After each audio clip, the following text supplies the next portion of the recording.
Hey everybody, how you doing tonight? You there, Deb? Can you hear me? Yep. Okay.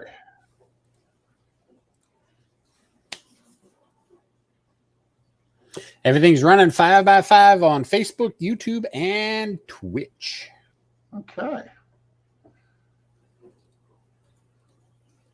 Okay, guys. Well, this is going to be a little bit of a special show in the sense that what we're going to do is let you know what games we're working on, what games that we've canceled and why. In some cases, I may not say why, but just to give you an idea of what's going on. We read a couple of posts that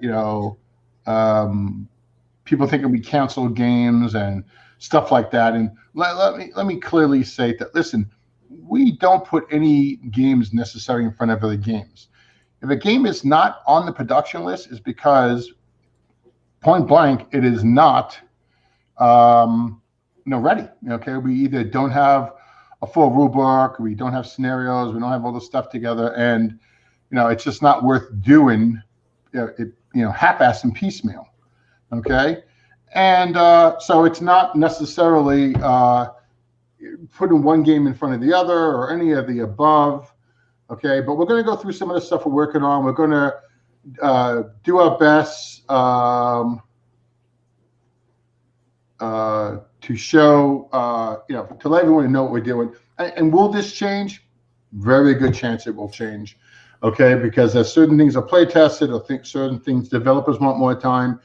When I ran, I was wondering why that Fox News has scared the crap out of me. I was like, what the hell? Okay. A lot of the when I ran Matrix and also with Lock and Loadies, I don't try to push a game out because it's on a deadline. I try to push it out because the game is done, and I want the designers to have as much time within reason. I mean, we had 2 games at Matrix. I think one was Empires in Arms and World in Flames. I mean, that one of them was due to different medical things came up with the guy doing one of them, and I think that game eventually took 10 years before it saw the light of day, and I feel it was worth the wait. I mean, I wasn't even there, I think, when it got released eventually. And then the other game was Empires in Arms, and I was just, it was a valuable lesson to me. Not every game can be converted into a computer game, despite my initial belief. If you have, well, let's just take this. Let's say you have a naval ship you move in, and the other side is allowed to intercept it. Okay, if it's allowed to decide where you're going and when it wants to intercept you, for a computer game, unless you're live, doing it online, which wasn't popular back then, you have to pause each hex and give each person a chance to say nay or yay on it. And that is something that, really doesn't work well with play by email at all. Hey Mo, how you doing, buddy? Yeah, well, there's no real cancellations. I just want to explain based on what I read some places. And hey Anthony, how you doing, buddy? But here's what we got for you tonight. We're going to show you some of the stuff we're working on. Okay, we're going to have a special guest, Roy Matheson's from War Diary is going to be with us, and he's going to talk about the 3 board games we have coming with us, and just some of the stuff. We placed another large order with our production company in China, so there's stuff in the hopper. It's not on the table; it's in the hopper, and just to let some things going on. Yeah, Roy. Yeah. All right, and then what else do we have here? Hold on one second. I gotta get my other screen up here. And anyway, this, even though we're saying this is an episode, it's really it was something Devin and I just decided to do off the cuff. So what we're going to do is we're going to bring Roy online.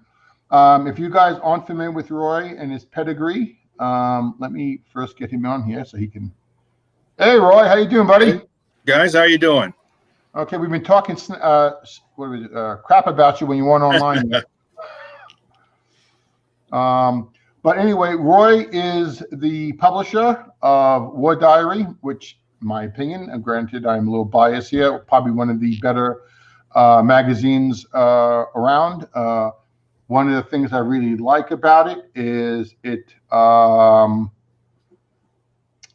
doesn't try to give you magazine games in a magazine. It sticks to what it's supposed to be doing, which is telling you about war games, telling you what sucks, what's good, etc. And we really do. I really do like that. My personal opinion, it is my personal opinion, is I always feel that a lot of the magazine games are not, how should we say, as well flushed out as they could be. Okay, actually, some of the published games aren't always as well flushed out as they should be. So I suppose it's not, just to magazine games. But Roy, why don't you tell us a little bit about your pedigree and, your time in Guadalcanal and then at Shanghai and all those other places. And let's hear about what you do and a little bit about the magazine. Well, now that I see myself on screen, I do look like I'm a million years old, but I'm not quite that old. I did start gaming. I did start wargaming when I was in high school, so I graduated in '73. So that I started about 1970 with the Avalon Hill games. And then when I was in college, I also had a magazine then called Abwehr, and we did that for a couple of years, and I really enjoyed that. Our main claim to fame was a Mimeo magazine, like a lot of the stuff was back then. Our claim to fame was that Vance von Boris wrote for us. And we also published his first game, which was Syria 1941, which is kind of morphed off into a bunch of different versions. I think the Compass has the new one now, Forgotten Legions. That's an offshoot of that one. And then, I stayed with it. When I retired, I took early retirement from the federal government. My wife said I had to have something to do, and she knew that I really enjoyed the magazine, so she kind of prodded me along. So in between, I spent 8 years in the Army as an intelligence analyst, and then I went to work for the federal government writing legal briefs for the Social Security Administration. All right. Well, I know you just released, I believe it's War Diary 15, right? 15 was the last one. That's right. And it's not available yet for download, right, Steve? I think we're still, right, Roy, we're still working on that? I'm not sure. Blackwell has the stuff. Whether he's got it up or not, I don't know.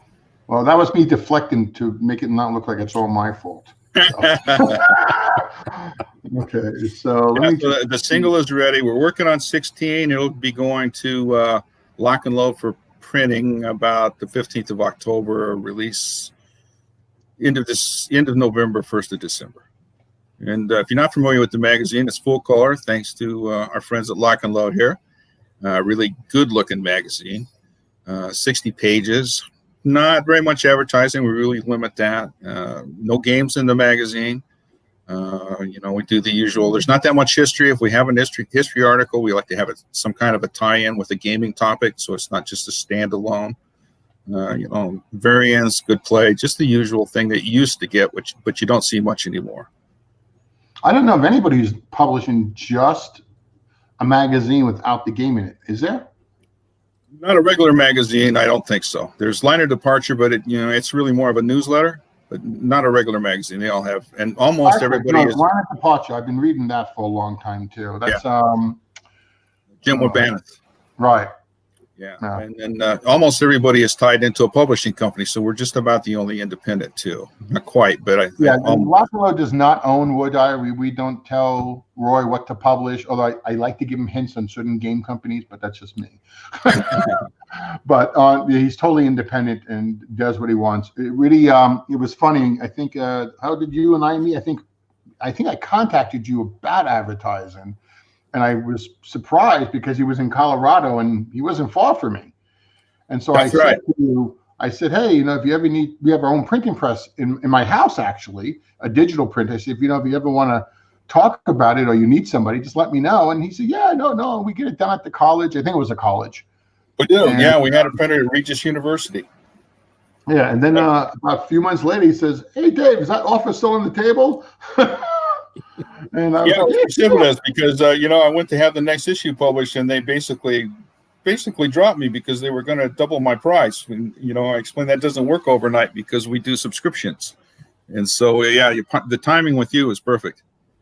Yeah, and then he came down and met Darren and I in my sexy garage. Remember that? Yeah, I like the garage. And we printed up the issues for him, and now he's being printed in our warehouse, and then it gets shipped out through our warehouse staff. And if you have any complaints about that, I think just let us know, whether it be me or Roy, and we will do our best to adjust that and fix that for you, because we do want to give you guys, as best as we can, service, as they say. Yeah, see, that's a big step forward, especially for my wife, because she was the stuffing crew before. So we did all the mailings. And it was just me and her, and mostly her, because she has all the technical know-how. I can't do that kind of stuff. Well, she must be happy about it now that you. Yeah, she is. Yeah, she thinks Darren's the greatest guy ever. Oh man, he's getting such a rep. All right. Well, you know what? Before we go into anything else, as soon as I find out what I did with it, here we go. This, I didn't do that. Okay. Well, this will be the upcoming issue, not the issue that is out now.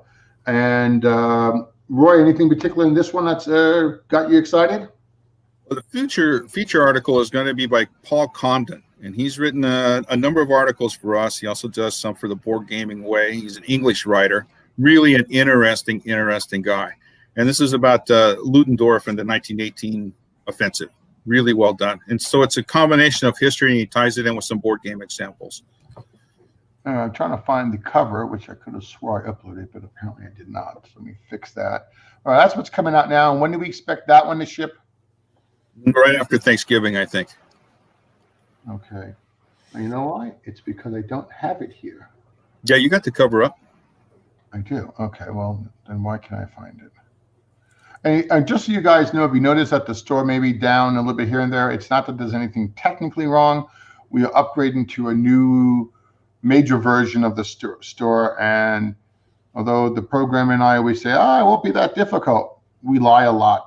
So it's always that difficult. Yeah, it really is. I don't see it here.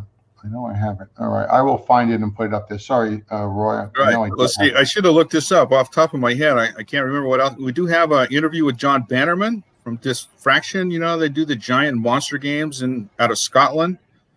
We got an interview with him this issue. And Robert Smitty, he's got a kind of a first look at their Blitzkrieg game, one of their monster games. I'm embarrassed to say. I do know, I do want to explain something, guys. If you're watching this for the first time, you may not know about War Diary. The big thing is we do not offer, or he does not offer, should I say, a magazine game. And Roy and I had a few conversations about it. I'm going to blame this on my medicine, not able to remember anything today. But we do have a special offer that we do in conjunction with Roy Diary to both of us in this case. We've had some games of our own. Roy's had some games, and we call these games Battle on Demand, or Battles on Demand. And they are games normally that are download games. You can download and print out yourself, but we also sell them in a box. Okay, they may be quote unquote in a Ziploc in some time in the future, but right now they're all in a box as far as I'm concerned. Or no, Darren, who always avoids his online chats, he's not online to confirm that with me. But we do have a special if you subscribe. I believe it's for 1 year, Roy, am I not mistaken? Correct. Okay, and why don't you tell us about it, because I really don't remember all the details. Well, it's a double deal. A subscription will get you 3 issues now. So they come out every, 4 months. And we've been right on clockwork this last year. So that's been kind of unusual for a magazine, Wargaming magazine. And in addition to the subscription, you get to pick 1 free game from this Battles on Demand line that David has. And we'll talk a little bit. We're going to have some co-produced games that are going to be part of that. I think we'll talk about that. But they also have some of their own. And you get a 25% discount code to use on a single purchase from Lock and Load. So, your subscription could pay for itself almost right there if you bought enough games. And Revolution Games has got the same thing. They'll give a 25% one-time discount. And theirs is I'm not sure about Lock and Load, but Revolution, it's even good on their sale items. So like if you go in at the end of the year when they have the big sale, man, you can rack some damage up there. Yeah, we have sales throughout the year. We had a lot longer sales this year because of COVID-19.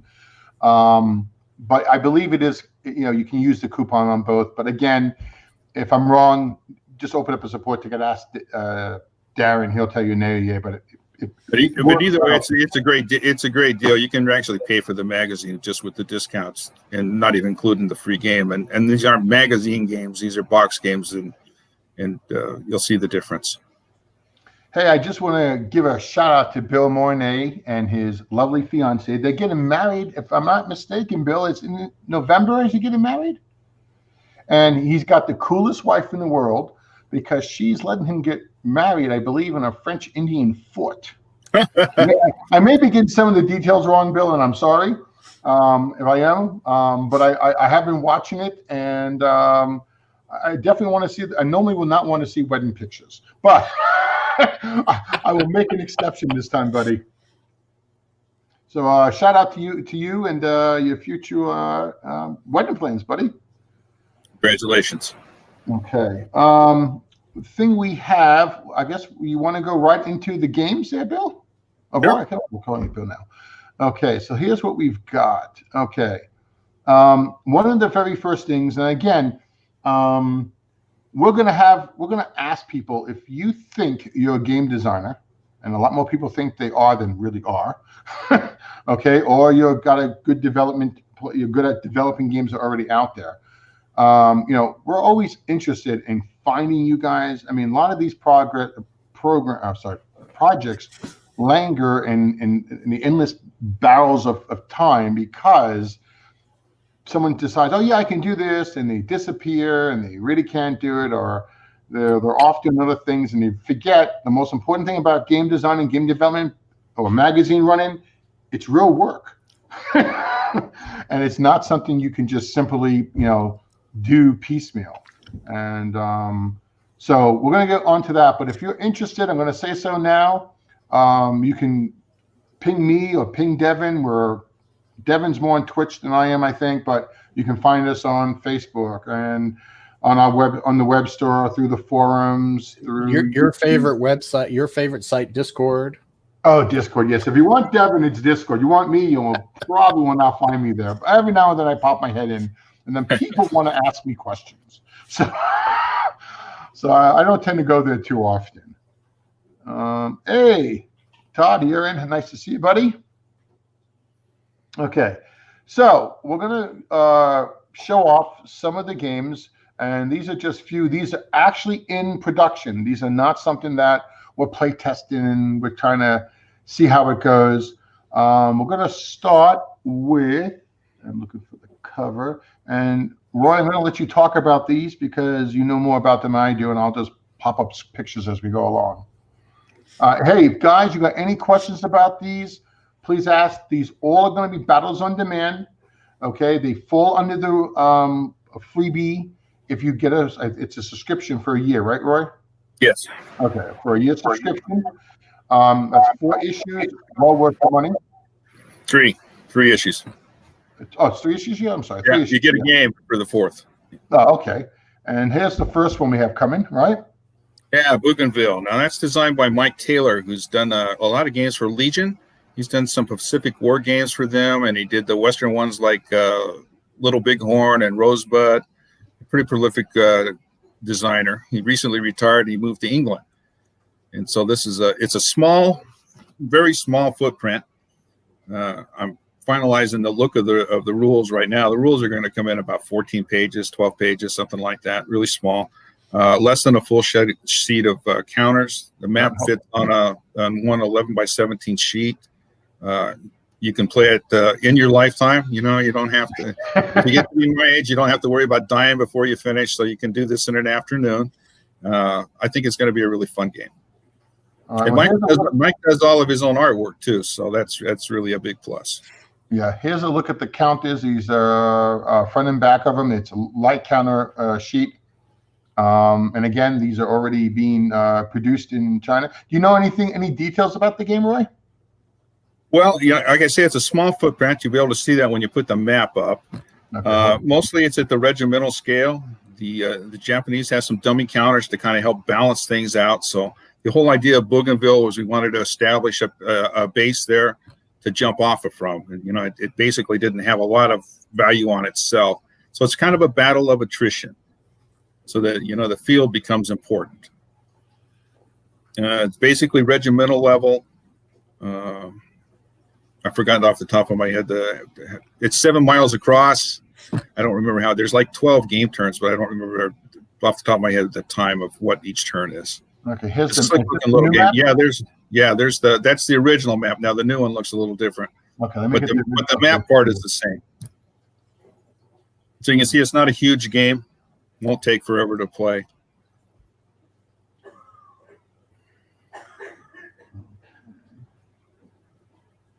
The new map is basically the same thing. It's just got a little nicer graphics, and it's, that's about the only difference between this and the new version.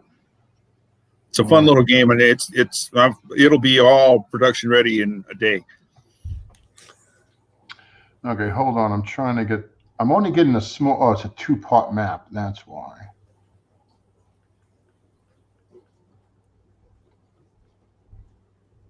Okay, well, I'm not going to be able to.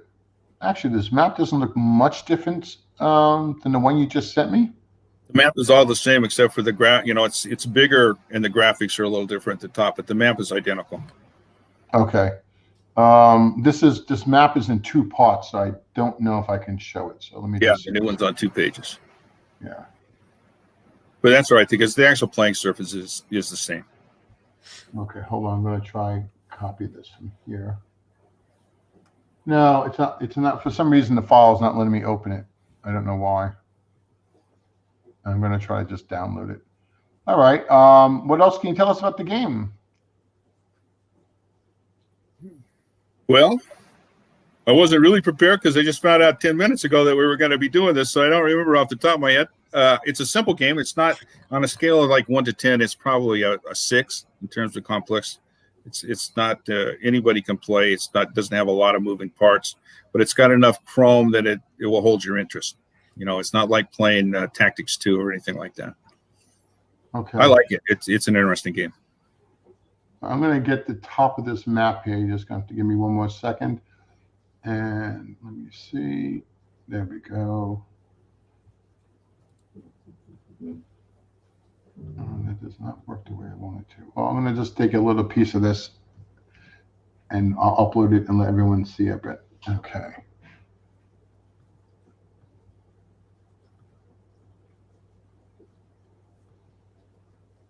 Okay, so that's the original map, and this will be what it looks like, part of it at least.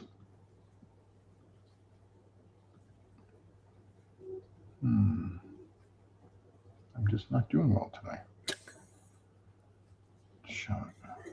It's good TV here, huh? I thought I had it there, and I didn't realize. It's my bad. I didn't realize it was the old map, and that's all right. It gives you the gist of it. Okay, here's the new map, but it's only there. You go. It just didn't have the beautiful graphics I added at the top. That's true. That is true. Okay, the other game. Okay, I believe which one did we get first? Was it Atlanta campaign? Atlanta, yeah. Okay, so this is the cover Atlanta campaign, and what do you want to tell us about that one, Roy? Atlanta, this particular game is one of the most highly sought of by collectors. It was originally published by Guidon Games, which was Don Lowry's company, for those of you who remember Panzerfaust magazine or Campaign magazine, in 1972, or maybe 73. Very low print run, so it's a very highly sought out game. Very clever game for its time because it uses cards. There are some cards involved in the combat resolution. It's primarily division and brigade. Not a whole lot of counters. It's one sheet of counters, which I might point out, Bougainville is even less than one sheet, but Atlanta is one full sheet. And it's a very interesting game. There's, I think 4 different scenarios that you can do. The campaign game can take a really long time, but there's certain mechanisms in the optional rules where you can speed that thing up. So what we've done with Atlanta is we kept his original game intact. The base game is exactly like Don Lowry designed it, except we've done away. He had inverted counters for hidden movement, and that's a big mess. So we don't have that, but everything else is identical. And then we've added new rules onto the back that you can add in as you want. And Paul Comden, who we talked about earlier, that writes for me, he did the development on that. And some very interesting rules for that. It was a game way ahead of its time.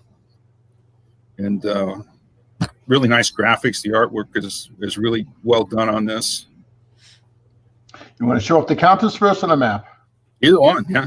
Both done by Jose, help me out, I forgot his last name. Farina? Yes, I think that is it. Jose does some really nice count. These are the counters from the Atlanta campaign. Is that the actual name, or do we rename it to something different? No, it's the Atlanta campaign, and then there's a tagline about the death of Dixie or something like that. Oh, that's right. That's right. Death of Dixie. Okay, I remember there was something there. Nice looking counters. There's front and back, so there's step reduction. All right. And I really do like this map.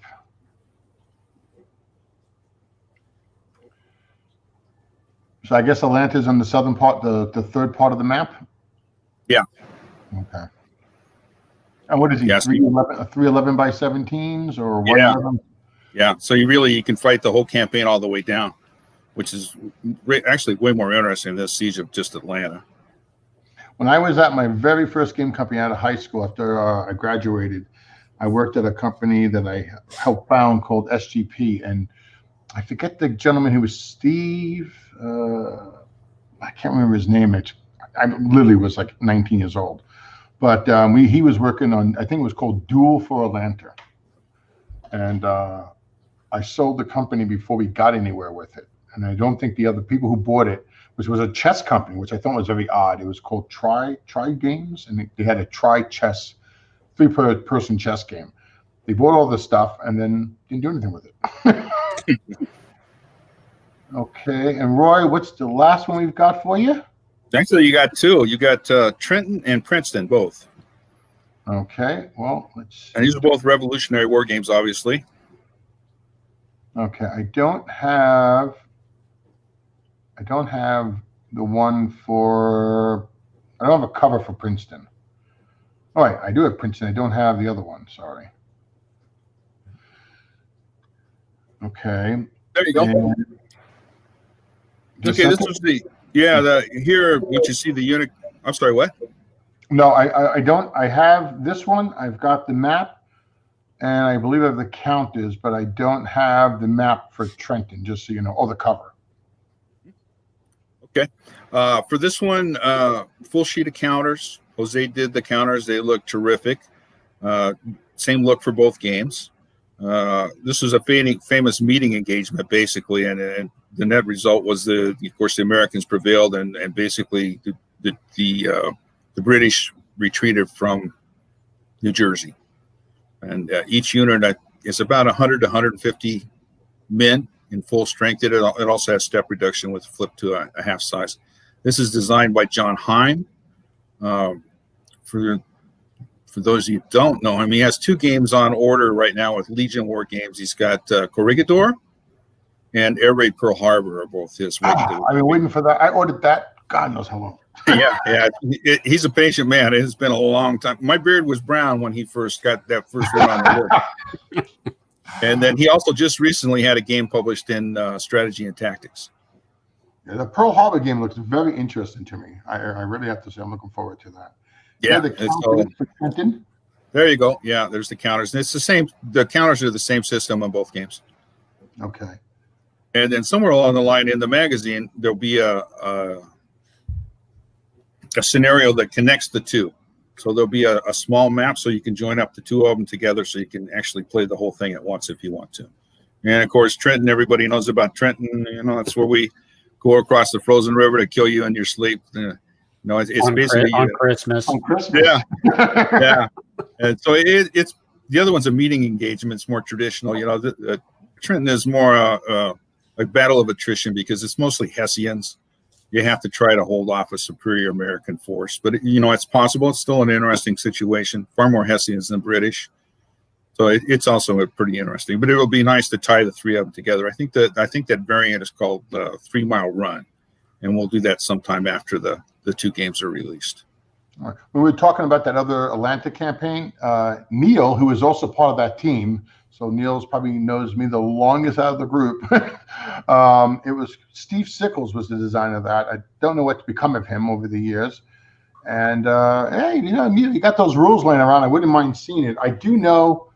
I think it was him who made the solitaire rules. He made it solitaire as well.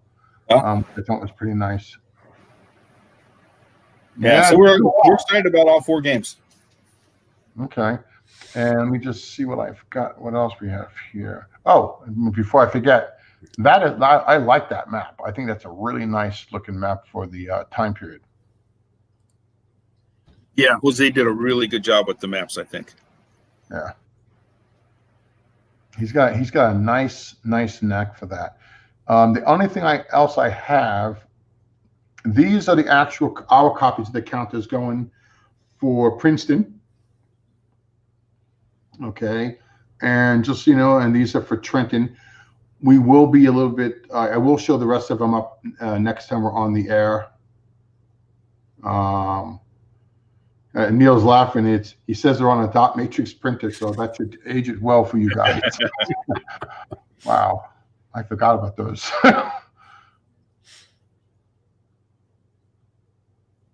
Okay, well, right. We don't want to keep you all night, but if you have anything else you want to throw it our way or talk to us about it, or now's the time, bud. Anyone else got any questions for? I don't know if Roy takes writers. How should we say? Any writers, or you'll look at articles or anything like that? We are always looking for new writers. It's a really good place because you'll notice that if you do read the magazine, we're kind of a mixture of new people and people that you really know. Like, for example, John Burt writes for us. He's probably the best game reviewer in the business. He's been around since the 70s. But we also have guys that the very first time they've been in print. So if you're interested in writing, send me an email. I'm at editor@wardiarymagazine.com. And if you forget that, you can find us on Consem World. So we're always looking for new writers. Absolutely. And just so you guys know too, if you want to get just look at one of the 2 or 3 of the last 2 issues for this year, you can buy them just as PDF downloads. The newest one, which is 15, isn't up there yet, but it's coming soon. We always wait a little while after the print copies, so those who are getting the print copies get their copies first. That's the normal procedure we do. But the issue before that, or the 2 issues before that, you could probably I know you can. You can download them right now at Lock and Load, and see what you think of the magazine. He's done some really nice things. I think it was the old Avalon Hill Luftwaffe game.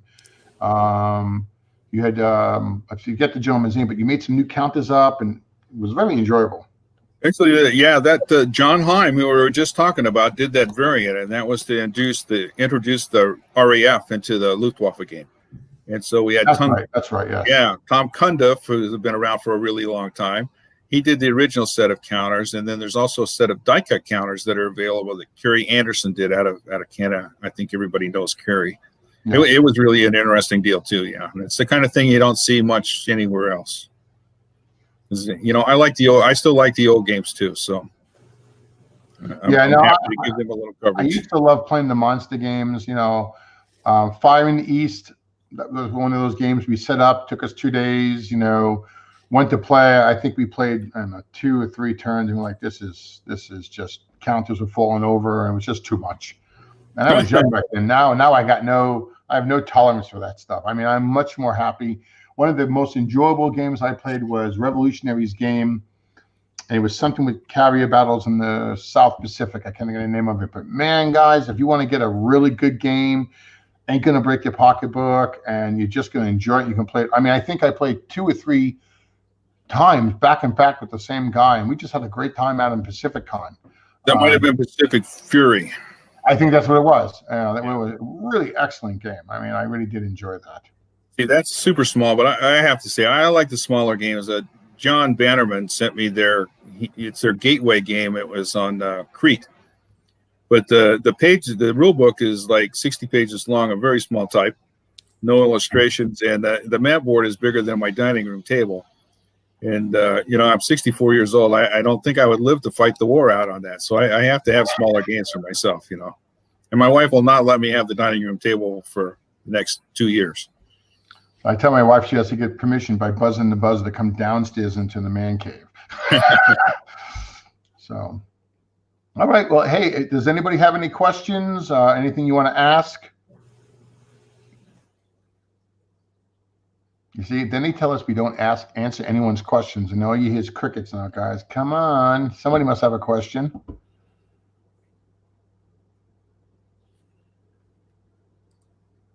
You guys suck. Come on. Well, that's all right. But if you don't subscribe to the magazine, take a look. Good possibility you might see us in the Roberts Awards here in the next couple of weeks. Hey, do we know when that's going to happen? I know the guy from No Name Here, Dan's doing something with it, but I don't know what's taking so long with that. Jack Green just filmed a little deal for it from Quarterdeck International. I mean, he's been around forever, Jack. And he said it's his understanding probably in the next 2 weeks. But they seem to be having a lot of trouble with that because we had an interview with the new director in the last issue in 15, Tim Tao. So we did have an interview with him. And when I talked to him, he actually thought it was all going to be done and produced like 6 weeks ago. So I'm really not sure what the holdup is. Although they are doing these big video things, so maybe putting that together is taking longer. Let me tell you, just trying to turn on the podcast seems to be a challenge sometimes. So I can appreciate. Yeah. So I imagine piecing everybody's stuff together is quite a major deal. But I'm glad to see the Roberts Awards are back. Maybe next year I'll get off the ground and be a little better organized and stuff. But it's nice to have them back. Yeah, it is. Hey, I got a question for you. Thank you, Neil. Games in the mail. No. Is there a certain length for articles? No, there aren't. We have some of our articles are longer, some are shorter. Generally, I like to keep it maybe 10 to 12 pages for a really big feature article, double spaced. And most of them are more like 4 to 6. We also have some really short game reviews that we put in the past in the review section. And those are just a page or two, just down and dirty and get right down to it without all the superfluous stuff that goes with it. Do some book reviews. So yeah, we're looking for all kinds of things. All right. And we pay, I should mention that too, that we pay for our articles, which is a lot of people don't do that. Don't tell my wife, but we pay $20 the final printed page is what we're paying for articles right now.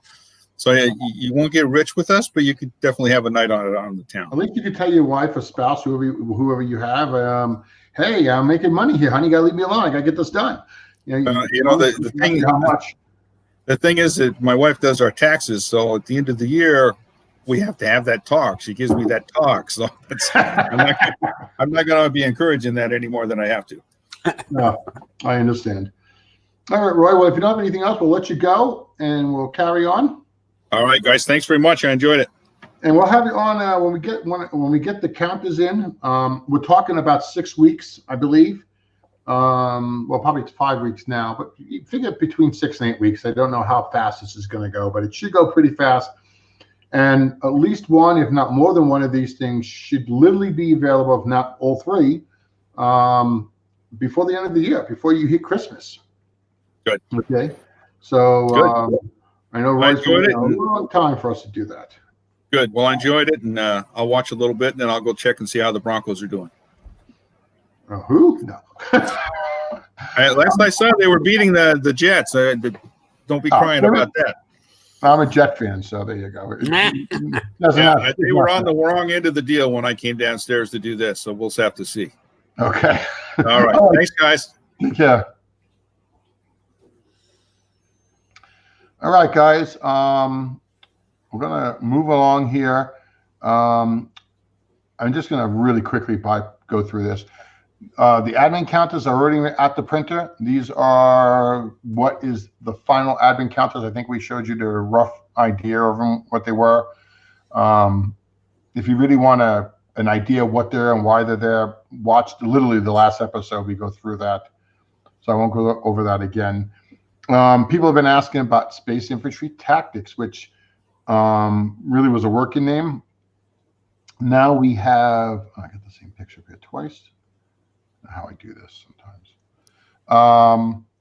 Space Infantry is now called Heroes of the Space Infantry because it's a complete game, so it has to have the word heroes in it. Okay, we had the name in there above and beyond.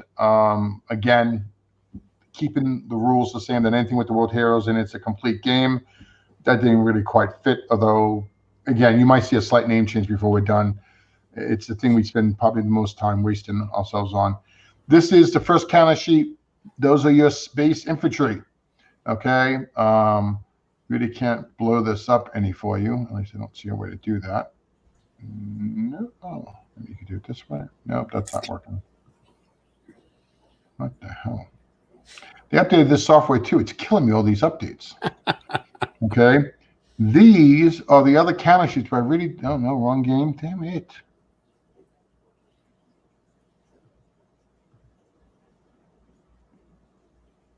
Okay, where are the other counters? Let me just see. I may not have uploaded them yet. But what Space Infantry basically is lock and load tactical with a space theme. It's really what it comes down to.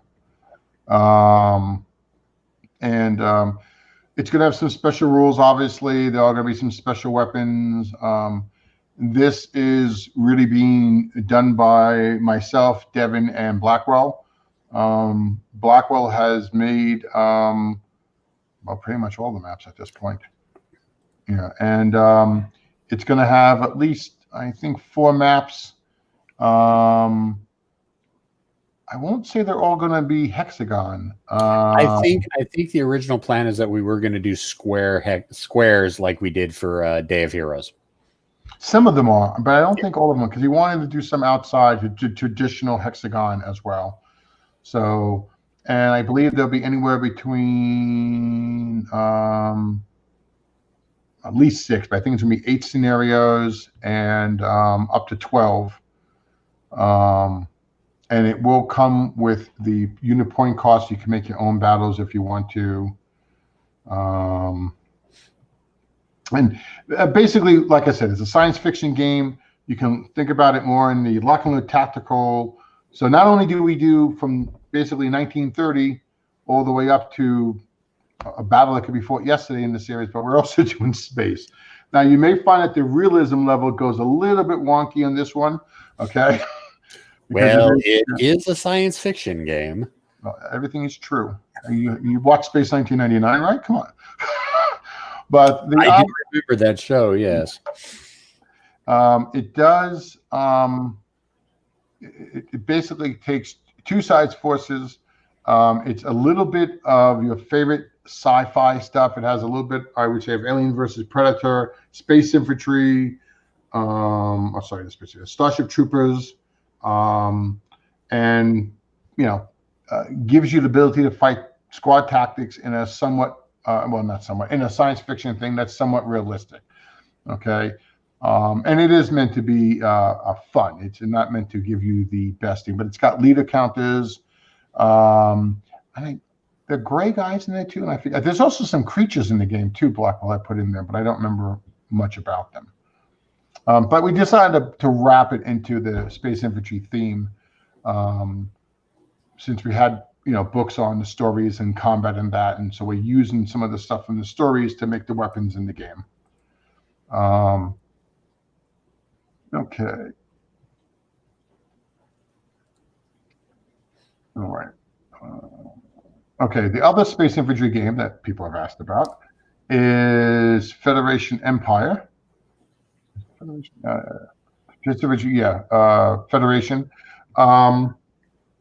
And again, guys, I want to give you a great example of this. The gentleman, Nathan, who designed this game, I forget who turned them on to me, but it's Devin could probably talk about it, but it's a siege game. It's a State of Siege game that Victory Point game or Victory Games basically made very, very popular. It's a game, and most people will know what a State of Siege game is. But you're controlling one side, and the cards are controlling various factions that are doing their best to try to eat you alive. Hollandspiel has done a couple State of Siege games. Their NATO Air Commander, it can be considered a State of Siege game, and they just had a couple of Roman era.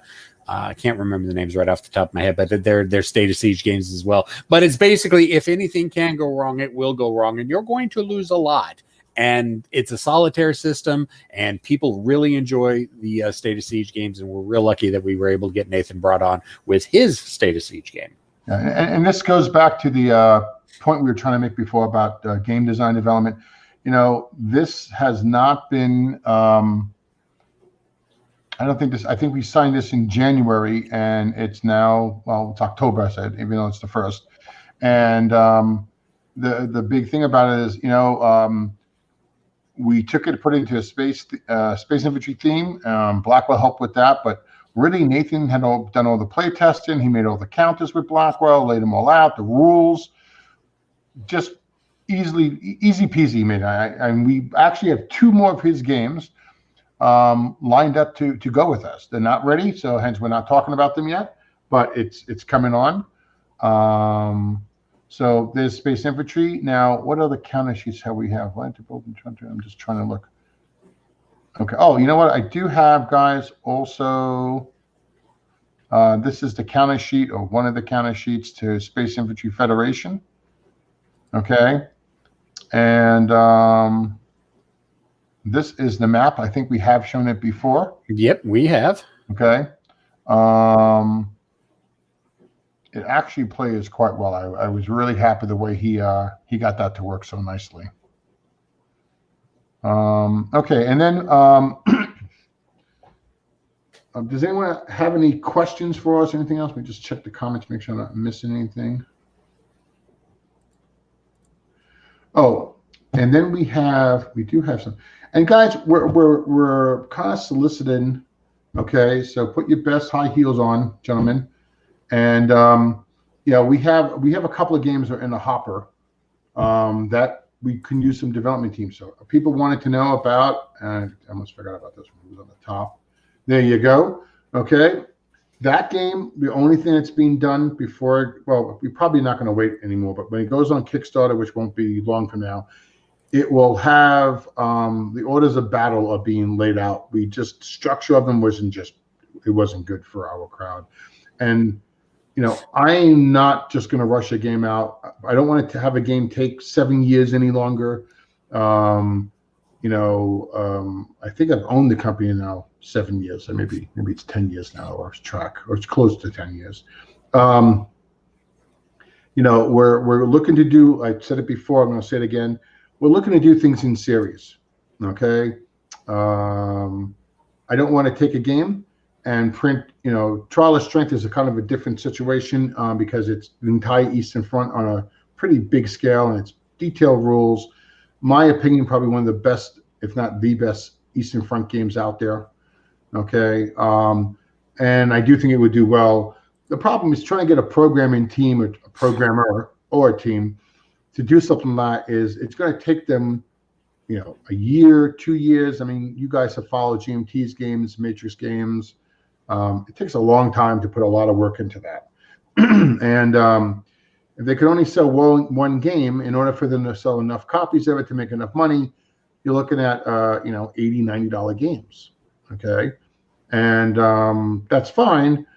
But we really kind of like to go the way of the Lock and Load Tactical, Nations at War, and soon to be, hint, hint, World at War 85 designs, where what you're really going to get is the programmer makes all the core games. We release a few scenarios. Everyone can try it out for a couple of bucks. It's on Steam. And, if we can't do that, we're not interested.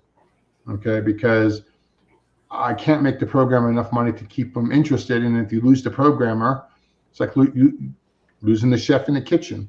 You know, if you want fried eggs, I can do that. But if you really want a gourmet meal, you know, you can't just throw anybody in there. And that's the same, and even more so with a programming team. People have asked about Nations at War. It's not that it stopped. One of the things we did, we were talking to guys, we wanted the series put over to Unity so we can make a Mac and a Windows version that's very easy for us to add scenarios to it, like we've been doing with Lock and Load Tactical. So I cannot give enough kudos to Dan and to Philip and the team for agreeing to convert it. Okay, so I know it's taking a little long, guys, but it'll be more than worth it in the end, and it will not only get you more Nations at War stuff, but it will probably get you World at War 85, which is part of the reason we're doing this. And just so you know, too, not all, it doesn't have to have a board game for us to make a computer DLC. So you might see some DLCs for Lock and Load Tactical, Nations at War, World War 85 that technically are not out in board game form. Okay, so it's not just going to be copies of the board game, although that gives us a great place to start. It makes it really great for the programmer, which is one of the reasons we do that. A quick shout out about Lock and Load Tactical, the computer game. The next one out, which I incorrectly got scolded for. I said it was Heroes of the Pacific. I am wrong. It's not Heroes of the Pacific. It is going to be Heroes in Defiance, which takes place in the Western Front in 1940 with the German Blitzkrieg getting on their way with French and British soldiers. I believe there's Belgians. There's Belgians in there as well. Yep. So that's coming up next. Now, one of the newest things you're going to see is the maps for that game were used on Heroes Against the Red Star, because originally Heroes of the Red Star was called Heroes of the Gap. Okay, and then there was an add-on module called Honor and Portray, if I'm pronouncing that properly. Nicholas, who's on our World at War team, designed that many years ago. And at the time, they didn't make its own maps. They just said, use the maps from Heroes of the Blitzkrieg, which when we made Heroes Against the Red Star, we just put the maps in there. We didn't think you should have to buy World War II game to play that. Because of the new line of sight, which I explained last week about making dot to dots, again, want to hear about that? It's in last week's episode. Mark Van Marshall is making two sets of maps, one that will fit more of a 1940 era, and one that will look 1980s. It'll be the same maps, but it'll just have a different look. I've never liked the fact that we use the same maps for two different eras. Okay. After that, it looks like it will be Heroes of North Africa. Okay. And then after that will be Heroes of the Pacific. Now, you're going to probably want to know why we're going the order, why we're bouncing around. It has to do with programming time. Okay. And the rules that have the most special rules, the rules of the most skill set that's not programmed, we're trying to kind of weed those through and get them coded. So when we go do them in other places, it doesn't take as much time.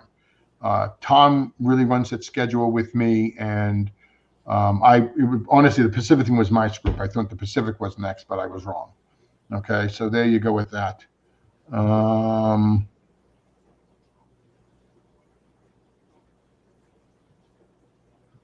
not sure what system you're talking about. You mean Nations at War or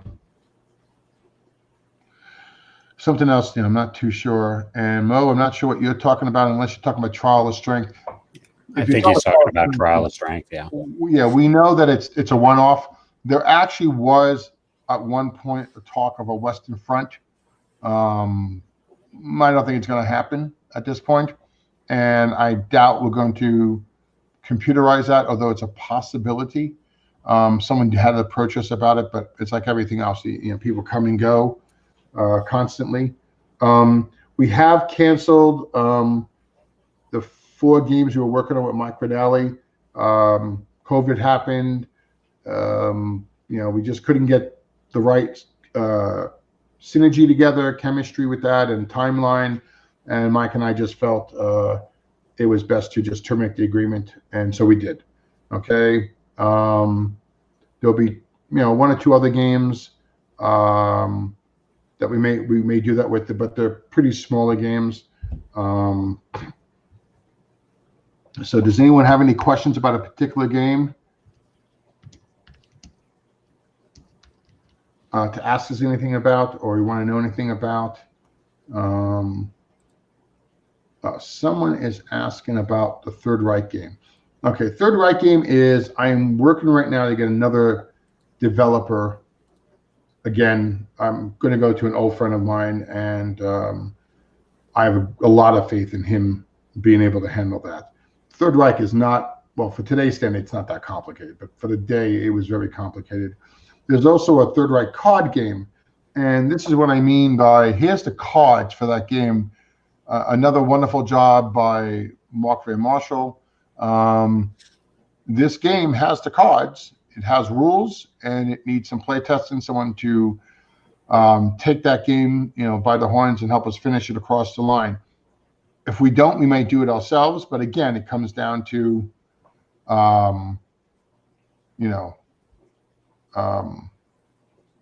getting someone who actually can do it. And, it comes down to this. You just need to be a self-starter. Devin, myself, Blackwell, there's a whole line of us that, will assist you. You're not just going to be thrown out there and say, hey, call us when you're done. It's not how we do it. But we can't do the whole thing for you, or it's never going to get done.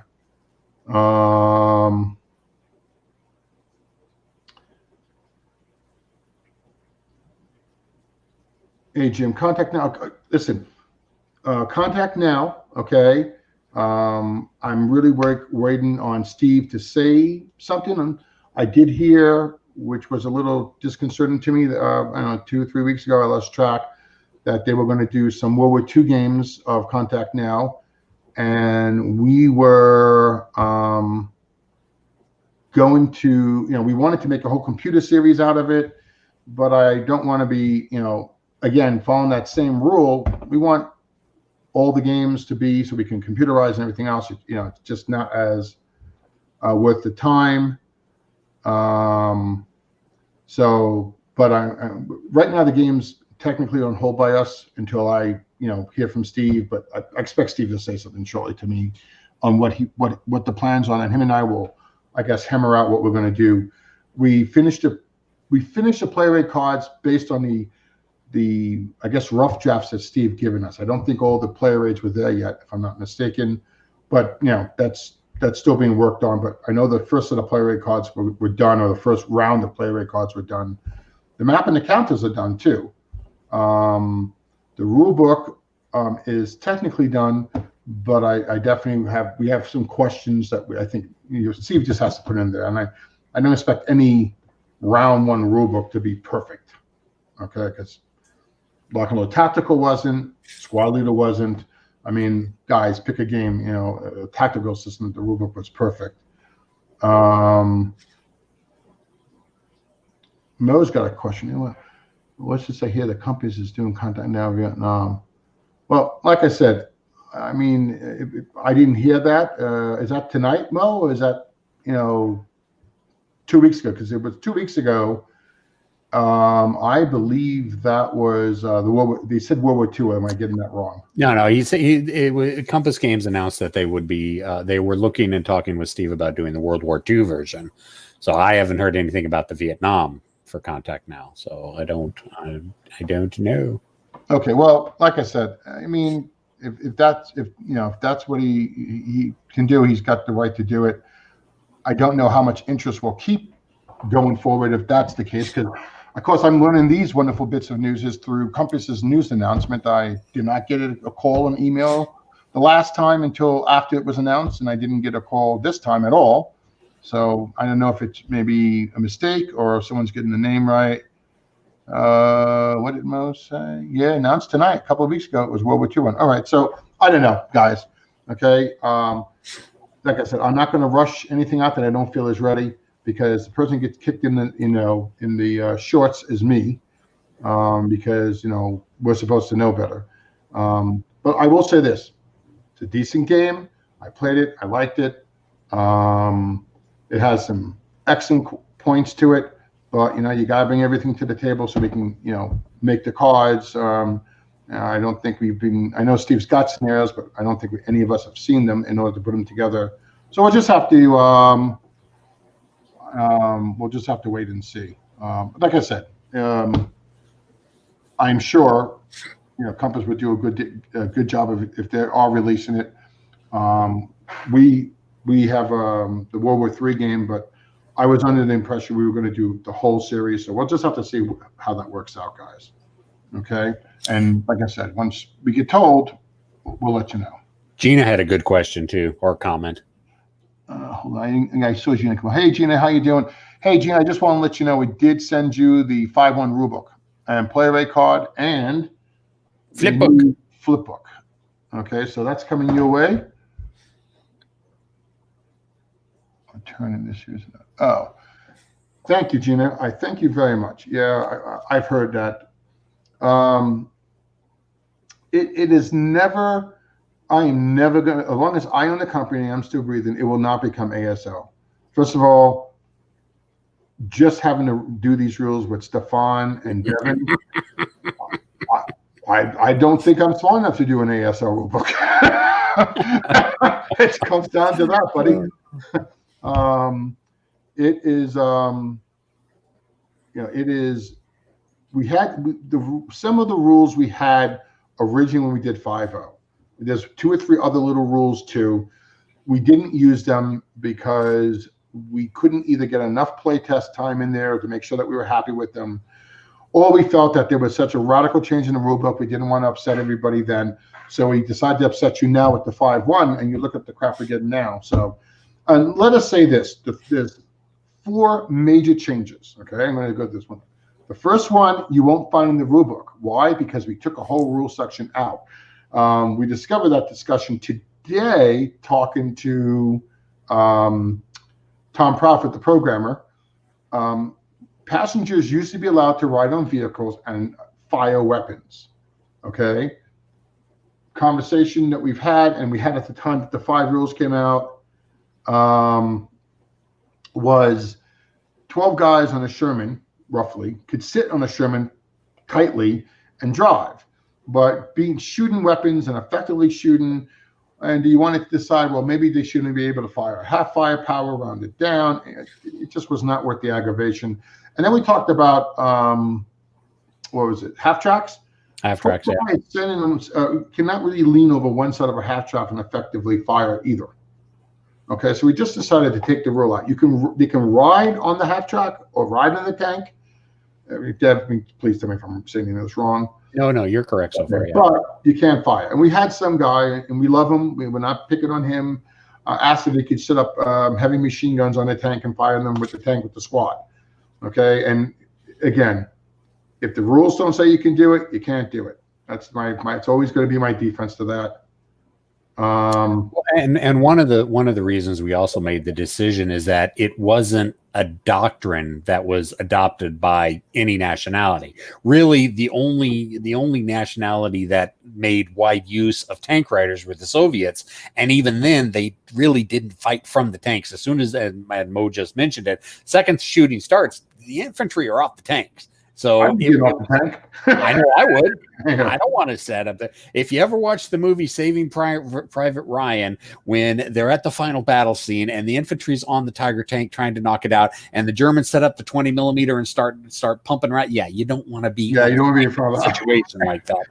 So even the Soviets made the greatest use of it. They actually would they welded handholds onto the tanks so that they could get the infantry on the tanks. But it was just a transport purpose. You didn't fight mounted from a tank. It just didn't happen. So since it wasn't a tactical doctrine that anybody adhered to, we just got rid of the rule. I mean, just plain and simple. Yeah. Now, the 3 rules that are on there, it didn't say in the rule book. We're going to tell you right now, you can make them optional rule. Check with your buddies who you're playing with. That's the hull down rule. I don't know the rule numbers, sorry. That is the fire rule, and that is also the hull down and the new artillery rules. The new artillery rules. Okay. Now, the artillery rules didn't affect anything. What we can see, the hull down, We didn't see anything. I mean, if you have 30 tanks against 20 tanks or 10 tanks, you may see a difference, but there are no scenarios with 30 tanks in them that I'm aware of at this point.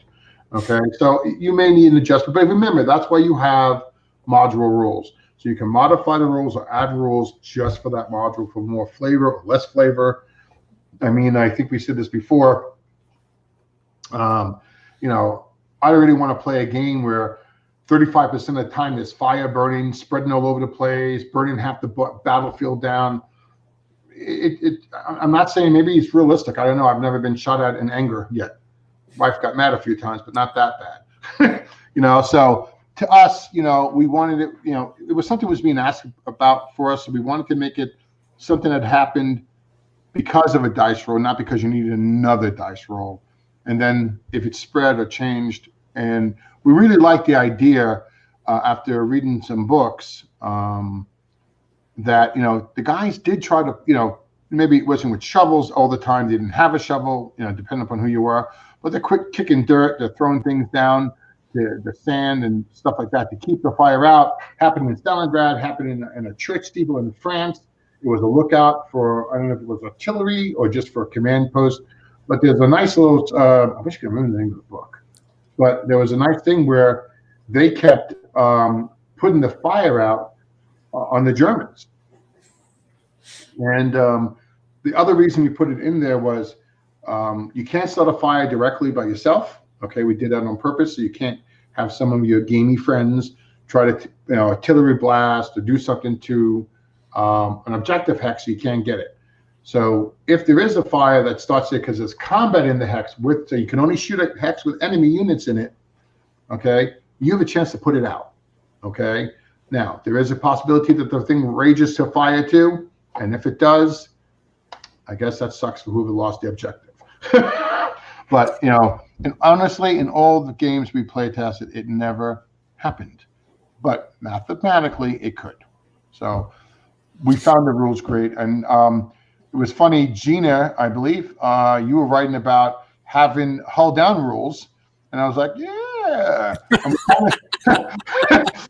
We kind of stole some of the ideas you put in. So let's modify this a little bit better. And then I was talking to Mo, and he was explaining to me that maybe it wasn't so much in World War II or Korea maybe, but by the time the modern warfare came in, so let's say, I don't know, anything after Vietnam, I can't really honestly say for sure, but the tank, you're right, Mo. See, there's another fan. Okay. Free games on the way, Mo. No. Yeah, they are trained to do that. Okay. Might the rule get adjusted? Yes. People ask, are there going to be changes in the rules? Let me say this right now. You've got at least 5-7 years, maybe never, that we're going to make another version that we can see in the foreseeable future. This was 3 years ago. We got these done. Okay. And so these were, and I'm going to say, what do you think, 80%? 80% of the rule book is really clarifications and corrections. I know people say, oh, it's a little redundant. If you see the questions that we get asked over and over and over, there's a reason why there's so much redundancy in the book. And sometimes it's not even there's a lot of redundancy. It's a few times we've been redundant. I mean, what was this thing you were looking up? You couldn't find it. I knew 99% that a bazooka could not fire from inside a building. But just because of my OCD, I had to check and make sure. And I looked under ordnance firing. I looked under weapon teams firing. I looked under just regular combat.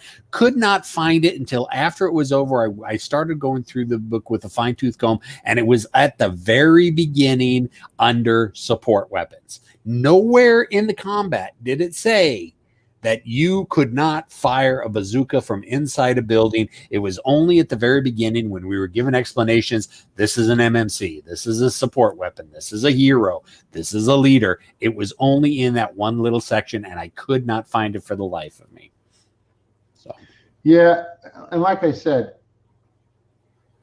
that type of stuff was not a lot, but it was a few things, and it was a clarification. Some of the rules were like, we said such and such, an advisor, a nurse, and The chaplain can chaplain. do it. Yeah. And then somewhere else in the rules, all three could do it, but we didn't say the chaplain could do it. It was just something that we admitted. So that's what you got it. Any other changes or corrections will end up coming out in a clarification and correction document for this. Might we update the book or change it? If it says +1, it's supposed to be +2 or -2 or whatever we may have done wrong. We might correct that. But remember, the rule book's always a free download, guys. It's never going to cost you anything to download. Of course, if you want a printed copy, yes, that could be a problem. But guys, I got to balance it somewhere, okay? And I think the tactical rule books usually are not free, or they're not as easily free as we try to make it for everybody. Okay? And one thing, as we were writing these new rules and implementing them, we could have gone, or I should say, I could have gone absolutely haywire with them, and I could have made the fire rules 3 times as long as they were. But knowing that we don't want to go the ASL route, we had to try to bring them down and make the rules as easy as possible, because we want to keep the theme with the rest of the rule book while getting the full effect in there. So I think the artillery, that's the largest section, and fire is the largest section, and that weighs in at 2.5 pages. But you got to remember, we got large font, we got big text. The hull down rules are less than a page, and the artillery, the new fire missions, I think are a page and a half. We don't want to go the ASL route.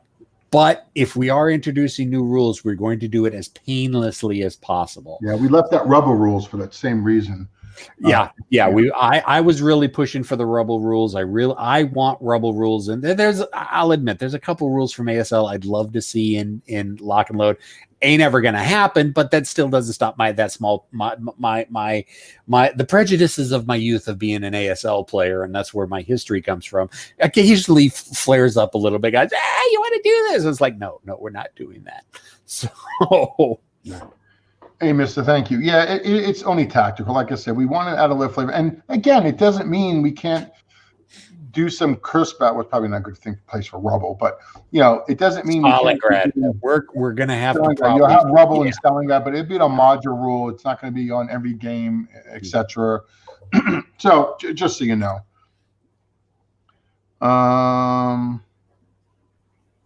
Somebody just asked, is Contact now moving totally to Compass Games? I don't know. Okay, I have no idea, because I'm getting my news through chat groups on this, and I guess from announcements from Compass. So we'll find out. We'll see.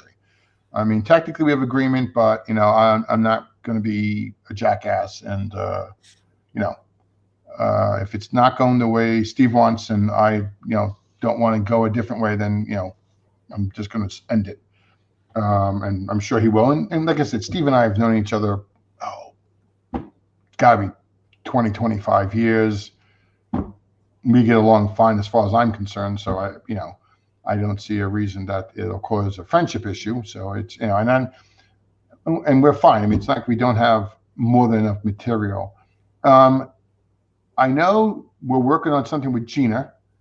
I want to talk a little bit about that. I know we don't have any graphics to show of that yet. And on that note, I got to step away real quick. I'll be right back. That was your cue to say something, damn it. All right. Well, I will push this out. You guys know Heroes of Stalingrad is coming. The Kickstarter is coming for that.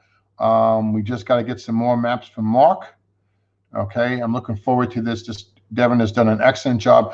Devin is working on literally, I'm going to say 4.5 games. And here's what he's working on. He's got Heroes Road to Stalingrad. Okay. And Ivan has done the counters, and they're gorgeous. I really, really do enjoy the counters there for that.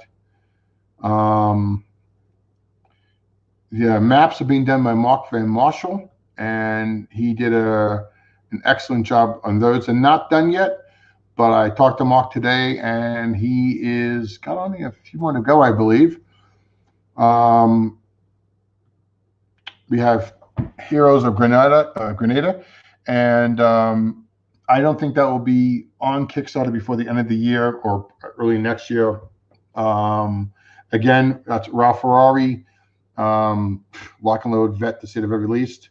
And he's working on that. I believe he said Mike Panikowski is working with him. I may be wrong with that, so don't quote me. Okay. And then we have a North Africa expansion coming on. Well, it's actually going to be its own game. And that expansion is being worked on with Gina. And I'm pretty excited about that one. She has some really good designs. That would be the second game. The third game he's working on with Gina, although this is a little bit further down, guys, so it's not close, but is the Vietnam add-on? What is that one called? Way City. It's going to be the Tet Offensive, and we're going to be setting it with a historical map in Way City. At least that's the plan now. All right. And the other gentleman we have working on is the Battle Heroes of Fallujah. Yes, okay. Ethan. He and I are working on. Yes, we're working on it right now. Okay. And he's got some really cool ideas for rules for dog units, for EOD teams, IEDs, civilians. It's kind of going to be a little bit based off of Day of Heroes, but he's putting his own spin on it, and it's going to be more so, but not overly difficult. He's got there's plans for reporters and civilians in the scenarios that you're going to have to keep an eye on. Yeah, like he's got some great ideas. I absolutely love the ideas that he's got. So he's working on putting together the maps right now. We're looking at maybe hex style, but I don't know what people's opinions, since it's kind of a hyper modern, kind of like how Day of Heroes was. If people want us to do squares, or if we're just going to stick with hex maps at this point, we're still working exactly that out. But he's got some really good ideas. I'm really excited to see him start to come to fruition when we work on them. Okay, and then I know you're working on the Pegasus Bridge, but that's a little bit further down the road. Yep. I will say this: there is three World at War 85 games, more than just ideas. Okay. What is Nicholas's last name? Begins with an M, and I'm not even going to try to pronounce it because it's French, and I'll butcher it horribly. Okay, so Nicholas, out of kindness of not butchering your name, Nicholas is going to take up the reins of the fourth game in the World at War 85 series. We're still working on a name. Okay, and it will be what Nicholas knows so well, the French forces, and the guy is an encyclopedia of information there. I mean, just having a beer with him on a table, you guys should be thrilled with. Okay. He's going to be doing the fourth volume, the second and third volume, which is Blood and Fury. That Keith and the team are knocking that out with Nicholas as well. And then the third game is, I think it's titled You Shall Not Pass. I may be getting that name a little bit. Yeah, it's whatever the I think it's the Belgian forces, special forces. Dutch. Oh, the Dutch. The Dutch. Yeah. It's the Dutch motto. Right. So. And he's working with Keith and the team on that. We have another staff meeting on that. But we're not going to say because we don't want to butcher it, Jim. But thank you. Okay. But that's Nicholas's last name, and Nicholas is one of the guys we're talking to, and Michael Eckensfeld, just to give the Trial of Strength game the last pass through to make sure the rules are clean and the orders of battle and everything else. No, it's not Lord of the Rings. Okay. I just want to see if did I miss anything there? I think I got most of the games. But that's pretty much it that I can think of. You got anything you want to add to that? Not really. We've got a lot of stuff that we're working on, and we have a very small design and development team.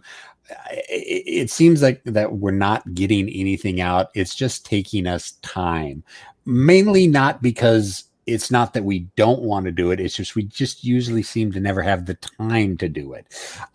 We got to get the artists, we got to get the map work done. There's really 1,000 things that go into the development, and much more than I originally thought. The first company that I worked for, Critical Hit, the owner was very, very micromanagey, hands-on. You just needed to give him scenarios, map setup, maybe the battlefield write-up, and he wouldn't let you do anything else because he had to do everything himself, which is fine if you're a designer and don't have a lot of experience and can just throw together something real simple. We don't work like that. Now, most companies don't work like that. So that's why we're asking you guys for some development help. Mo did a lot of the battle on demand games, and he did them under, I think he did 4 or 6 of them, Mo. I don't remember, but he did No Honor and Surrender, Wake Island, It Started Here.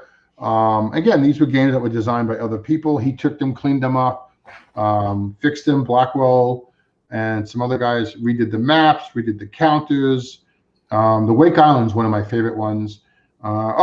Someone had also said that we had dropped the guys who made Bloody Mohawk and Savage Wilderness, and that is not accurate at all.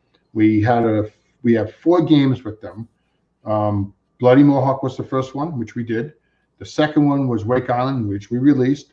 The third one was Savage Wilderness, which we released, and I believe we turned that into its own game because it was an add-on for the first one. Okay, and the last one is Bloody Tower. I don't know if that's the actual name we're going to use, and that's based really. It's very similar to Wake Island. Okay, but that's all we have with them. They didn't. I mean, someone erroneously pointed that they left us and did their own thing. The gentleman who used to run, he's an Australian guy. I can't think of the name of the company, but it was Bill's first company, and he was doing that for years. The guy decided not to do it anymore. We had signed the games, but I guess he decided he wanted to start publishing again. And Bill said, "Hey, do you mind if we do these and we leave these with you?" And I said, "Yeah, no problem." We are a designer-friendly publisher. Okay, if we had no other games, maybe we couldn't afford to do that, but we have Nations of War series. We have World War 85. We have Lock and Load Tactical. We have Point Blank. Basically, I got what should be the last set of rule changes. Again, I said that for like the 3rd time, but honestly, you know what? I'd rather it be longer and right, guys. You don't need to be reading the equivalent of a 1.0 rule book that you have 40 questions and you're not sure what you're doing. That's why our motto is play the game, not the rules. If we have to keep looking in a rule book that we're playtesting to answer questions after 4 or 5 games, you know what? The rulebook's not that good. I don't care who you are and who the designer is. It's just not that good if you can't answer it. And it is a problem because when you design the game, the rules, or you should at least. And so when someone you're playing with, if all you ever play the game with is somebody else who doesn't know the game, you can always answer all the questions. But what happens when you give that game and you don't ask any questions?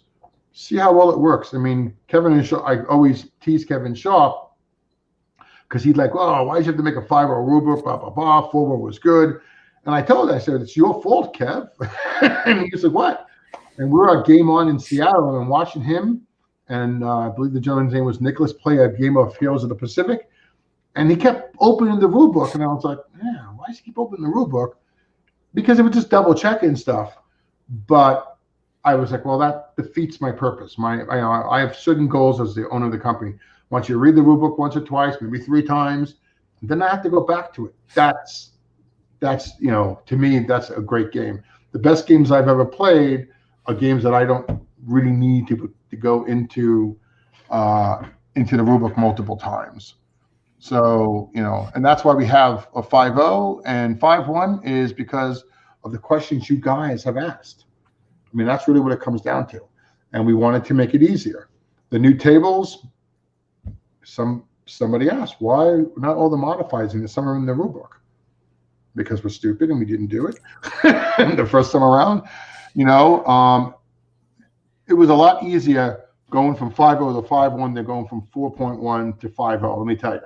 Okay, and no one. My personal opinion, one of the best rule writers is definitely Jeff Lewis. And he did a phenomenal job. I can't even imagine what would have happened had he done the rule books earlier. Sean Drillinger, I feel he does a great job with his rule books. And Keith, I think Keith and I and Nicholas and the rest of the World at Warrior 5 team, that rule book was good, but when you look at all the clarifications and corrections, you can see why it was, even though it's a 2.0 rule book, it really was the first one with that set. And when that new game comes out and the new rule book comes out, watch how clean and tight it is, because that is our goal. So, guys, you have anything else you want to throw at us? So we really, like I said, it was an improv thing Dev and I just decided to do. It really was to give you an update where we're at. I didn't expect to get surprise news like I did, but thank you, Mo. I appreciate that. And just to let you know that, we're not dropping all these games, and, there's games that, we decided not to do anymore because timing, the COVID. Oh, and let me just say too, why didn't we announce the 5.1 rubric earlier? It was something I didn't think was going to get done until maybe this time next year or maybe May.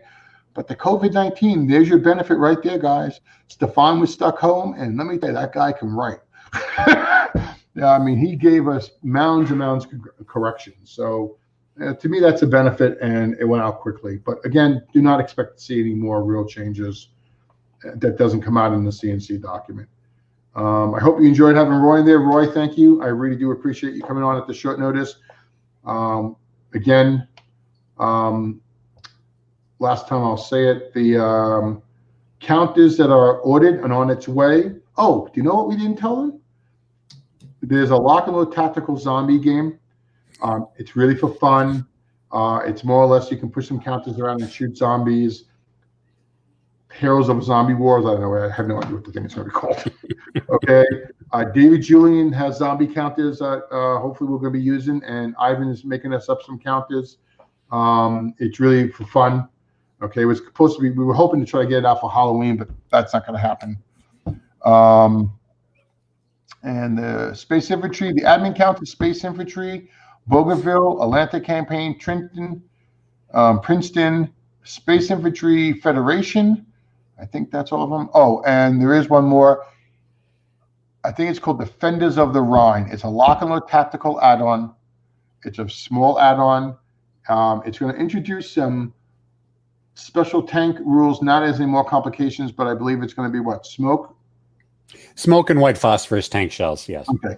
It's only for that game. It's going to be a little bit more tank battle oriented, if I'm not mistaken. There's a lot more battles with a lot more armor heavy in it, yes. And I think we'll be introducing, should I say it out loud, the Whitman counter? We might be seeing Herr Wittmann as a counter in this pack, yes. Okay. So, again, believe it or not, those counters have been in the warehouse for a long time. Again, development team, guy dropped off, was going to get back to us, and we did it. And Devin and his team are just going to complete it so we can do it. Hold on. What's up? Hey, Uvi, thank you very much.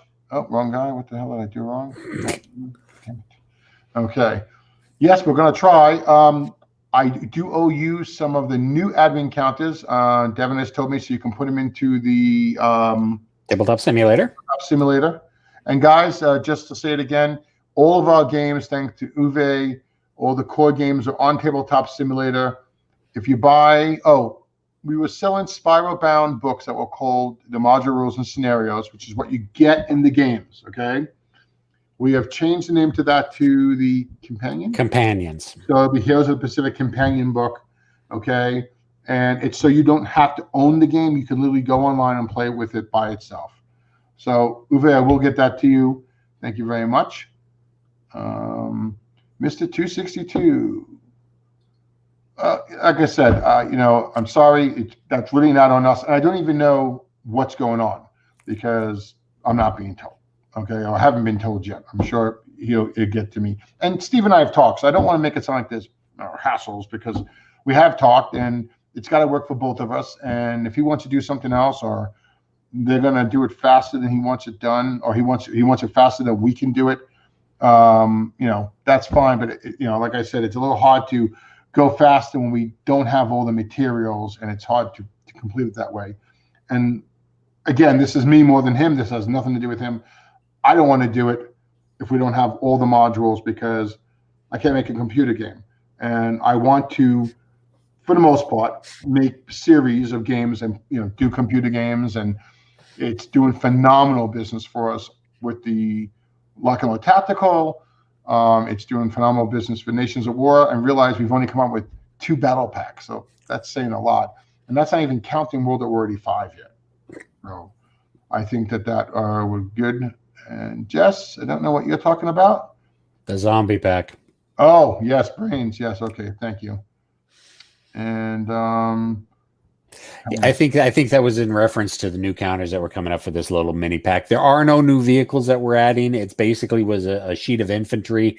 So no challengers. We're not going to be seeing challengers yet, but there is a project coming that should have challengers in it. So they are coming. Just we don't have enough time in the day. I would love to do a Canadian centric module. I would love to do a British centric module on the Western Front. Both have been neglected in Lock and Load Tactical, not because we have no interest in it. It's just we don't have the people to work on it. The plan is there. Not sure when we're going to get to it. So we don't want our Anglophile friends to think that we're leaving them out in the cold. We're not. It's just it's going to take us time to get. We can't afford to piss off Stefan. Yeah, exactly. So. We are, like I said, and if you guys, have the mustard to anybody out there who's a big Lock and Load fan wants to, we've talked to 2 people about doing Korea, or people disappeared, or doing. I know Devin and I have. We're close. We're thinking of having someone do a 2015 Syria Lock and Load Tactical, where there's Soviets, U.S., ISIS, some other guys, and something that's very modern. Yeah. Okay. And again, it's not that you have to do it by yourself. We just need. I mean, why is 5.5 games getting done? Because Devin stepped up, has a team. I'm sure he talks to me much more than he wants to. But hey, I enjoy talking with you. I wouldn't work for you if I didn't. You're fun to talk to. I like talking to you. So he gets the job done. I mean, he deals with the artists for this. He deals with the other artists for the other games, and things are getting done. And so we're looking to expand our team and to get these other games done. Nations at War. Like I said, Nicholas was nice enough to take on the 4th module for World at War 85. So we're in a good position. And I think the next game series we're going to have is going to be Point Blank. I really think you're going to be impressed with that. I mean, it literally is a squad-based card game, and it plays dynamite. It really does. Ronnie, how you doing, buddy? Just so you know, if there's ever a guy going to win a Lock and Load Fanboy of the Year award, I mean, this is the guy. He chats with me all the time online. He's constantly buying new updates, and buying the cards and the flip books. And Ronnie, when you get a chance, you got to post what you think about some of this stuff, how you found it, you find it really was an improvement. Let people know, and I appreciate you like you wouldn't believe, buddy. So we don't have an official Lock and Load Fanboy medal yet, but I might have to make Blackwell make it. Well, we need to have one for the Board Game Geek, the little medals. We need to come up with a Lock and Load Fanboy for the Board Game Geek medals. Use one. Well, we have Lock and Load. There are ones that use the old company emblem. It hasn't been updated in forever, but there's nothing stopping us from making more that we can put up there. Just saying. Okay. All right, guys. Is there anything else you want to ask, a question you want to throw in? Go right ahead. You like I said, you'll be seeing some more updates as we go along. Holy crap! Only an hour and a half. We're doing much better. We are. We're getting a lot quicker with this. All right. Well, I'll let everyone go, and should I find where the music is? There we go. All right. Well, you know what this time is, guys? Up. Oh, look at that! Look at that! So we have to. We're going to have to do it. We're going to have to do something. Oh, I will want to say two things real fast before I hit the old ending music button. You might hear news about a World at War 85 competition. I'm not going to say anything else. And oh, jolly. Okay, I hope you got everything perfect and it was in good condition and you're happy with the quality of it. And the other thing is we're thinking of trying to run another lock and load online con. We talked to, I believe his first name is Brett, about making us up some, I guess what are they called? Busts. Yeah, painted busts of certain American or Germans and making those prizes you guys can win. And I mean, if you ever want to see just incredibly done models, and I don't mean miniatures that you're playing with. I'm talking like, like a battle scene of a tank in a building or soldiers or a soldier's bust. I've never seen anyone do a better job than this guy myself. So, all right, gentlemen. Well, that's all we have for you this time. And we will talk to you shortly. Have a great night. And, Charles, hiding in the background. I'm not 100% sure. I think we're going to talk about it on Saturday's meeting, actually. So I'm going to let you know about that. If you're interested in helping out, I think, Charles, I mean, when I first bought Lock and Load, I think Charles was the one that came to me and discussed about doing that, but the technology really wasn't there yet. And I know he's got in his image there, you see him with a beard, but if you look at the cover of Heroes of North Africa, that's Charles.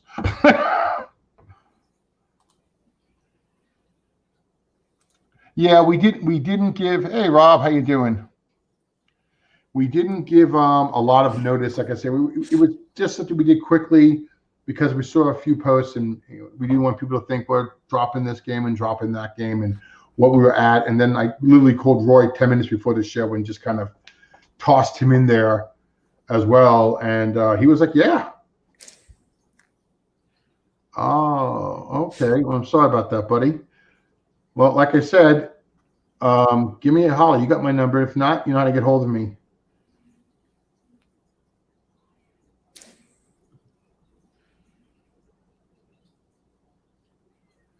Yeah, Vassal. So, I mean, we do it on any platform you want. If you want to do it on Vassal, all of our games are on Vassal. All of our games are on Tabletop Simulator. Only the starter kits are on Tabletopia. And it's only because they don't look good and they don't really play well on the platform. It's too slow. It drops out, stuff like that. So we just, we really haven't involved it. And that Rick Billings did the Tabletopia stuff. He did a great job. It's nothing that he did. It's just the platform is just not really suited for that. Mainly because since it's a web-based program, the graphics cannot be as clear as if it was a dedicated program like Tabletop Simulator. So whereas on Tabletop Simulator, we'd have 1800, 18K, or not 18K, 1800 DPS or whatever pixel size, it would only be like 720 or 1280 on Tabletopia. And so if it didn't look good, people aren't going to play it. And it just really didn't look good on Tabletopia. So at least that's my opinion. All right. And someone just asked me, yes, Heroes of the Falklands is out on Lock and Load Digital. I do believe Devin did a video on it. Yep. You can find the video on either Facebook on our Lock and Load group or on our YouTube channel. It's up on the YouTube channel. Yep. Oh, I almost forgot.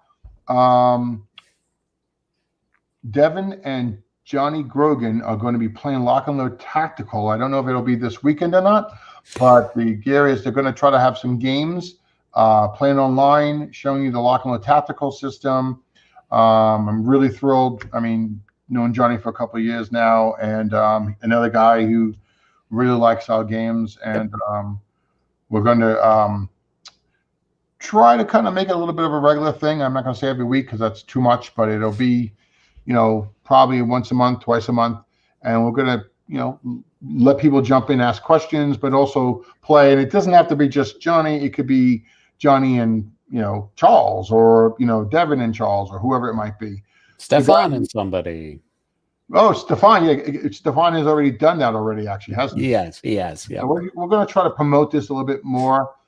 Try to get someone maybe in Europe where we can let people know it's coming, and a little bit better than we've been doing it now. But you guys have really, I cannot tell you you guys are buying games like crazy from us, especially Lock and Load Tactical, World at War, Nations at War stuff. So we thank you and expect to get more from us. Right. Well, that is all you have for this episode.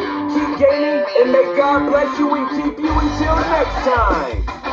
On the air is a Lock and Load Publishing production.